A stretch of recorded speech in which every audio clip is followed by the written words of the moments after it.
Hi hello welcome to Thursday morning. நைட்டெல்லாம் நல்லா மழை பெஞ்சிருந்ததுங்க. எல்லா பக்கம் அப்படியே பார்த்திங்கன்னா சொதன்னு ஈரமாக இருந்தது. உழவு ஓட்டினதுனால அவ்வளோ அழகாக ரம்மியமாக அப்படியே இருந்தது. அங்கங்கே பார்த்திங்கன்னா இந்த குருவி பறவைகள்லாம் அந்த உழவு ஓட்டினதில் இருக்க மண்புழுவையெல்லாம் சாப்பிட்டுட்டு காலையில் அப்படியே சூரிய உதயம் அழகாக இருந்ததுங்க. நானும் கோலம் போட்டுட்டு வந்துட்டு கிச்சனில் எல்லா வேலையும் முடிச்சுட்டு சமையலுக்கு பார்த்திங்கன்னா சாப்பாடெல்லாம் வச்சு விட்டுட்டேன்.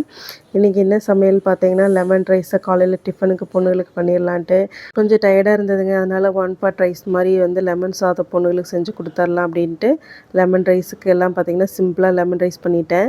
லெமன் எப்போவுமே இந்த மாதிரி பிளாஸ்டிக் கண்டெய்னரில் கொஞ்சமாக தண்ணி ஊற்றி நம்ம போட்டு வச்சா அவ்வளோ ஃப்ரெஷ்ஷாக இருக்குதுங்க. லெமனு டப்பாவில் போட்டுனது கூட பார்த்திங்கன்னா கொஞ்சமாக ட்ரை ஆயிடுது. ஆனால் இந்த மாதிரி தண்ணியில் போட்டு ஃப்ரிட்ஜுக்குள்ளே வச்சோம்னா அப்படியே ஃப்ரெஷ்ஷாக இருக்குதுங்க. எவ்வளோ நாள் ஆனாலும் லெமன் ரைஸ் ஃபைனலாக பார்த்திங்கன்னா பக்கா அப்படியே உதிரியாக கொஞ்சம் ஆயில் அதிகமாக போட்டு செஞ்சால் செமையாக இருந்தது. அப்படி பொண்ணு பார்த்திங்கன்னா காலையில் ஸ்கூலுக்கு டிவி பார்த்துட்டு அப்படியே ரெடி ஆகிட்டு இருந்தாளுங்க.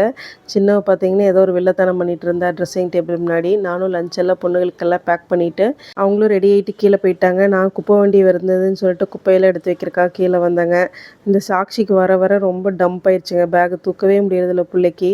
ஹஸ்பண்ட் பார்த்திங்கன்னா சாக்ஷிக்கு ஸ்கூலில் ஒரு பெரிய விநாயகர் அழகாக இருப்பார். டெய்லி அந்த விநாயகருக்கு பூ கொண்டு போவா. சின்சியராக கொண்டு போவா. ஒரு தடவை அவங்க மிஸ் சொன்னாங்கன்னா அதை டெய்லி ஃபாலோ பண்ணிக்குவாங்க. எப்படியாவது பூ கொண்டு போயிடுவா. ஸோ பூவெல்லாம் பறிச்சுட்டு அவங்களும் பார்த்திங்கன்னா பாய் சொல்லிவிட்டு ஹஸ்பண்டு பொண்ணு சின்ன பொண்ணு பெரிய பொண்ணு எல்லாம் பாய் சொல்லிகிட்டு இருந்தாங்க. நானும் பார்த்திங்கன்னா குப்பை வண்டிக்காக வெயிட் பண்ணிவிட்டு அப்படியே நின்றுட்டேங்க. இன்றைக்கி வேறு கீரைக்கார் தாத்தா வந்தார். ஃப்ரெஷ்ஷாக பப்பாளி, சுக்குட்டி கீரை, கடைக்கீரை, தண்டு எல்லாம் கொடுத்துட்டு போனாருங்க.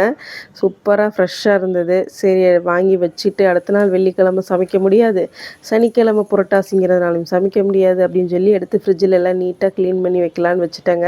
இன்றைக்கி நைட்டுக்கு இட்லி ஊற்றி பாசிப்பயிறு எல்லாம் போட்டு இட்லி சாம்பார் வச்சிடலாம் அப்படின்ட்டு சின்னவளை என்ன சொன்னேன்னா அழகாக சுக்குட்டிக்காய் பொரிடி அப்படின்னு சொன்ன ஒரு டப்பாவில் போட்டு புளிக்குழம்பு வச்சுக்கலாம் அப்படின்னு. அவள் பார்த்திங்கன்னா போட்டு நாரை வச்சுட்டு உட்காந்துட்டு இருந்தா கீரையை. நான் ஆல்ரெடி எல்லாமே ஆஞ்சி எடுத்து கவரில் போட்டுட்டேங்க.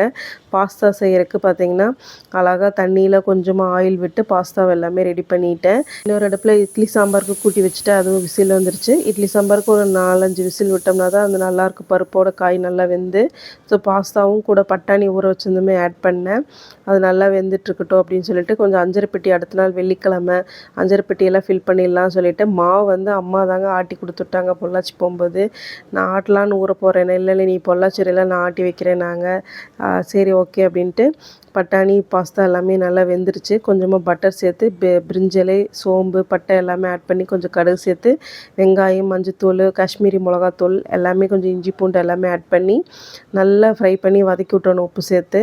நல்லா வதங்கினதுக்கப்புறம் பார்த்திங்கன்னா அந்த ஃப்ளேவர் நல்லாயிருக்கும். நல்லானதுக்கப்புறம் அந்த ரெட் கலர் வரணும். ரெட் கலர் வந்ததுக்கப்புறம் இந்த பாஸ்தாவும் பட்டாணியை நல்லா வடித்து உள்ளே போட்டுட்டு அது கூட நல்லா மிங்கிள் ஆகிற அளவுக்கு விட்டணும். விட்டதுக்கப்புறம் ஃபைனலாக பார்த்திங்கன்னா கொஞ்சமாக தண்ணி சேர்த்து இந்த தக்காளி வெங்காயம் இருந்தால் கொஞ்சமாக நல்லா அது அப்படியே பேஸ்ட் ஆகிற அளவுக்கு அப்படியே வதக்கிற அளவுக்கு தண்ணி ஊற்றி நல்லா கொதிக்க விட்டுறணுங்க.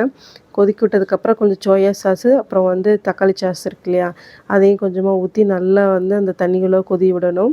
ஃபைனலாக இட்லி ஊற்றி வச்சிடலான்ட்டு இட்லியெல்லாம் ஊற்றிட்டு இருந்தேன். ஹஸ்பண்ட் வேறு சின்ன இட்லியாக ஊற்றினா தான் எனக்கு பிடிக்கும். ஹஸ்பண்ட் பெரிய இட்லியாக ஊற்று, அண்டா இட்லியாக ஊற்று, 2 இட்லி சாப்பிட்டாலும் வயிறு நெஞ்சிடும் அந்த மாதிரி ஊற்றுனாரு.